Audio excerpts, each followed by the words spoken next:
She's the best partner I've had. She is always willing to do whatever I want to do. She's laid back, she's easygoing, no talking back, no complaints.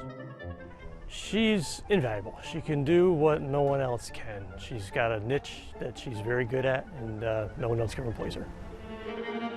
By far the best partner I've had. My name is Richard Gundert. I'm a fire investigator with Fairfax County Fire and Rescue, and this is Bee. She's my accelerant detection canine.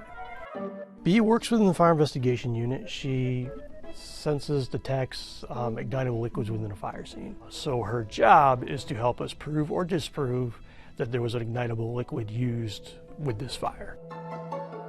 Bee came to the department through ATF program, alcohol, tobacco, and firearms. The process of training these dogs to do this job is really intense. They are trained to alert to 6 different classifications of ignitable liquids. Training is part of her regular everyday activity because she wants to eat. She is a food reward dog, meaning that the only time she eats is when she works. So she gets 3 cups a day, and in order to give her those 3 cups a day, we have to set up exercises where I will plant ignitable liquid that she's trained to detect on something, whether I do it in the burn building at the academy or I put a drop of something on 8 to 10 different articles of clothes that I've burned, and she has to find an alert, and then she gets a little bit of food. That's her reward for doing her job. It is unique to have a dog like her. We're one of 64 teams in the country out of however many thousands of fire departments there are.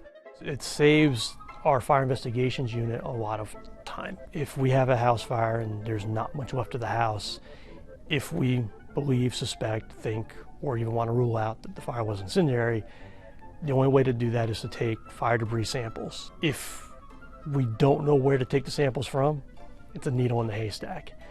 Bee's job is to narrow that down. I can bring her through a house scene where the fire has completely leveled the house. There's nothing but burned debris left on the ground. And if she picks up on something, she'll alert, she'll sit, and now we know where to collect our sample from. She's trained on tiki torch oil. You might have a perfectly good reason as to why there's tiki torch oil in your closet in the house that burned, because you camp. However, all over where the couch was, that's something more. She can't tell us whether it was an arson, whether it was a crime. She just tells us, hey, there's something here. You need to figure out why. My regular workday can be pretty busy. The way she is at my feet right now, that's her regular workday. She lays around a lot. If we're not working, she's generally napping. That's what she does. She's a good therapy dog. She's very friendly with people. She wanders the office. People will pet her, play with her a little bit, but this is what she does most of the time. She's with me 24/7. She's always with me. That's at work, that's at home. I have her all the time. So she is an ATF asset. The county sponsors her, pays for everything for her, but she actually is an ATF asset. The minimum is 5 years. Most dogs go 7, some have gone along as 9. The major driving force upon when they retire is their own will. Just like people, they decide they don't want to do it anymore. Right now she's very excited. Tail wags, she gets happy, she gets jumpy. Once she retires, she's still an ATF dog. The ATF offers the handler first dibs if they want to keep her. So yeah, I get to keep her.